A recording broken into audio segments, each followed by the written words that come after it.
Whatever side of the political divide you belong to, I think we can agree on one thing. When a politician wants power, they create a powerful narrative. If that narrative is effective enough, they will end up in office. And that will be the end of the story of that narrative. That is the way it works. And that narrative must be emotional, as far as the people are concerned. The more it touches on people's hearts, the better.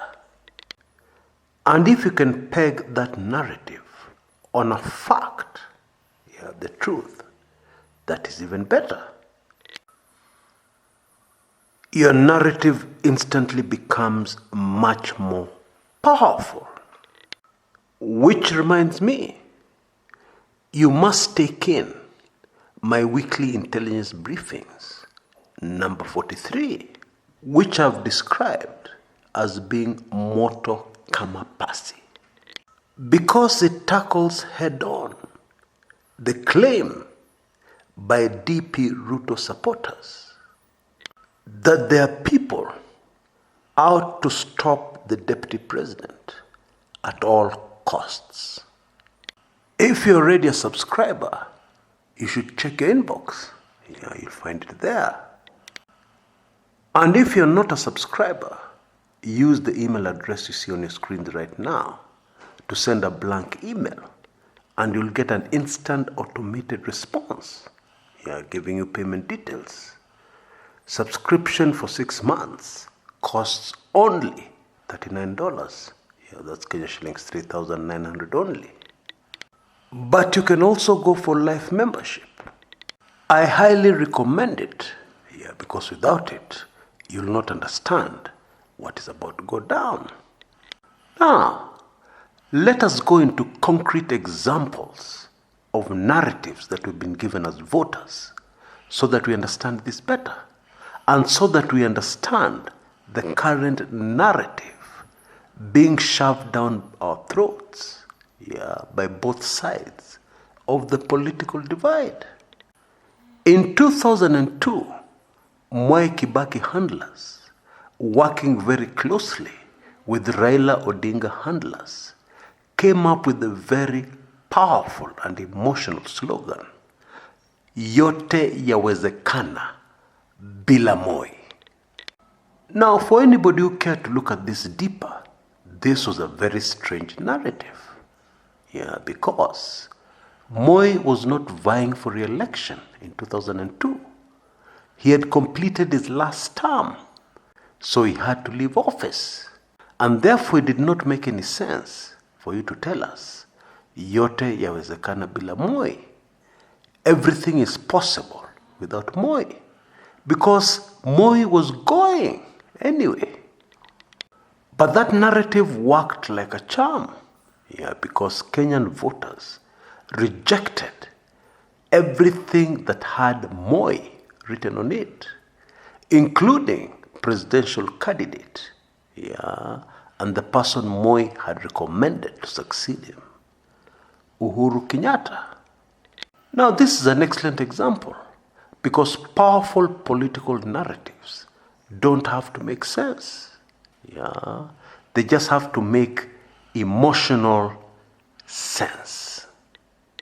In other words, they're not targeted at your brain and capacity to think for yourself. No, they are often targeted straight at your heart and feelings and emotions. In 2013, something very interesting happened.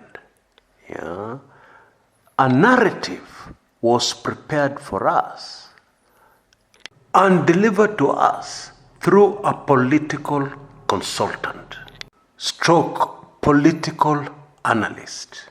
And of course, I'm talking about Mutai Ngunyi's infamous tyranny of numbers.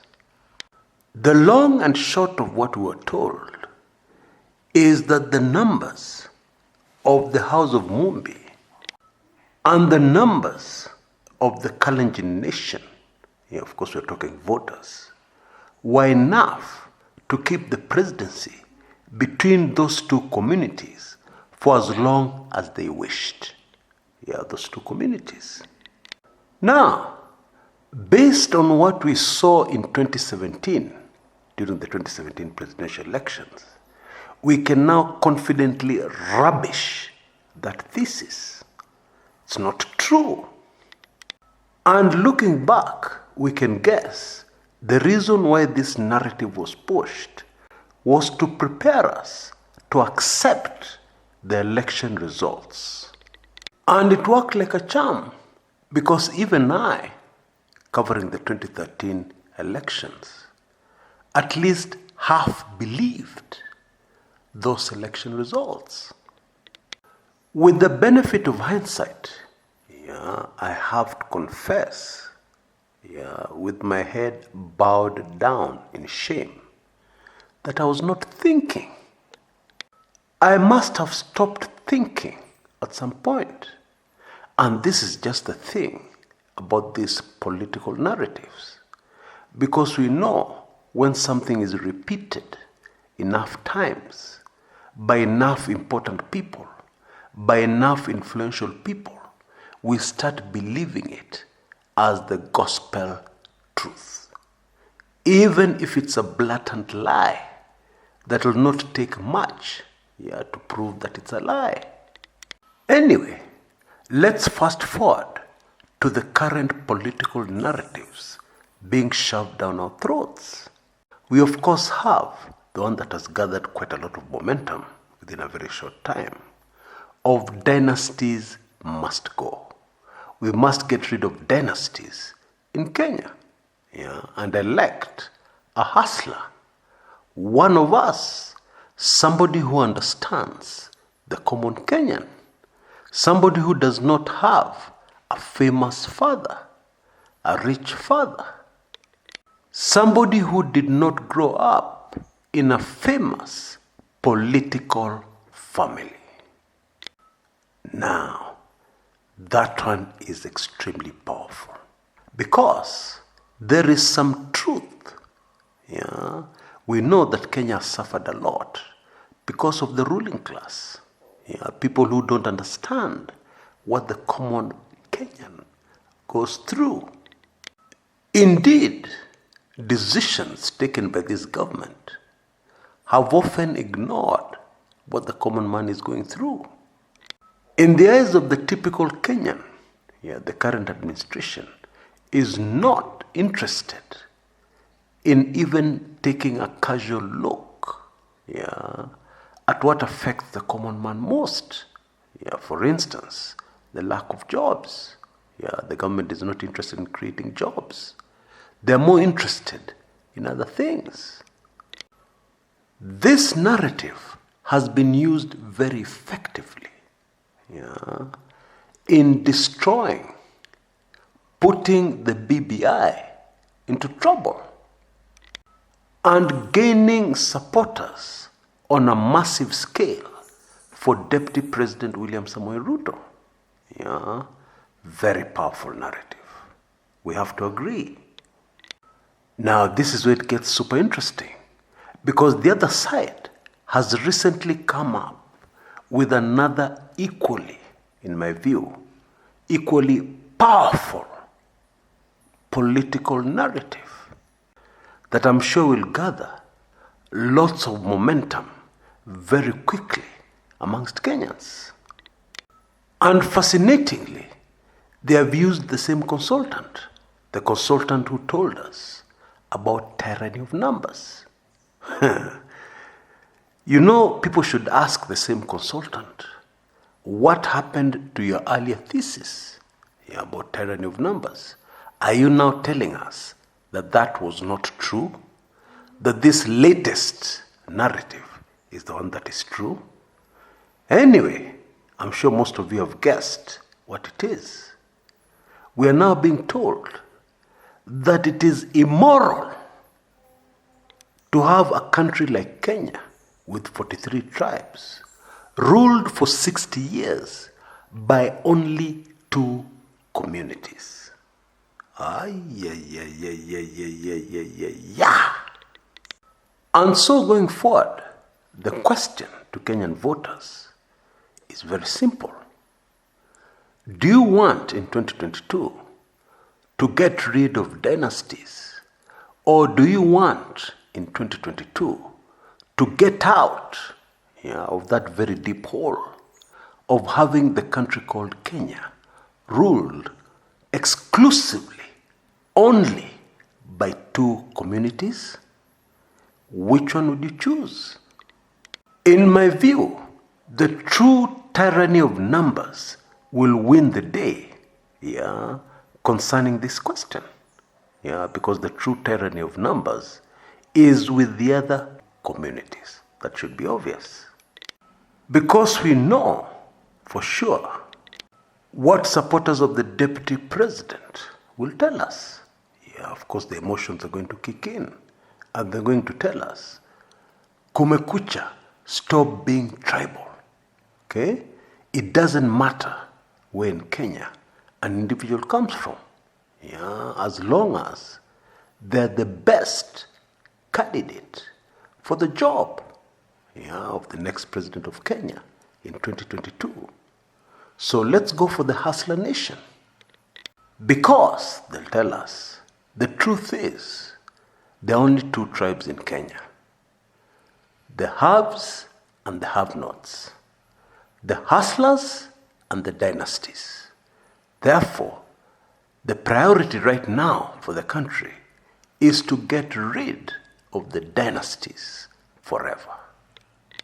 And we also know that the rest of Kenya will say, hang on a minute, we have 43 different communities within Kenya. And the priority should be very obvious. We must get away from concentrating on only two communities for the presidency.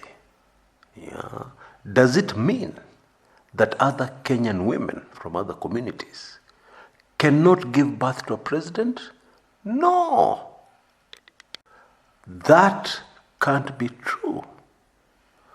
Now, going forward, this is going to be the mother of all battles as far as political narratives are concerned. Never before in our political history have we had two equally powerful political narratives competing fiercely for votes. And so it's going to be very exciting, guaranteed. However, this is not good for our country. Why? Well, the answer should be obvious. Because two communities, our brothers and sisters belonging to two communities, are going to feel alienated. They're going to feel left out. They're going to feel overwhelmed by the rest of Kenya. And therefore, unity, one nation, is going to be compromised going forward. In my view, this is wrong. However, it is inevitable. I don't see how we can avoid it. Actually, there's only one way we can avoid it. If we can get a candidate that is tribeless, does not identify strongly with any known tribe in Kenya, and yet is a Kenyan, then maybe we will have a fighting chance of getting away from that deadly trap.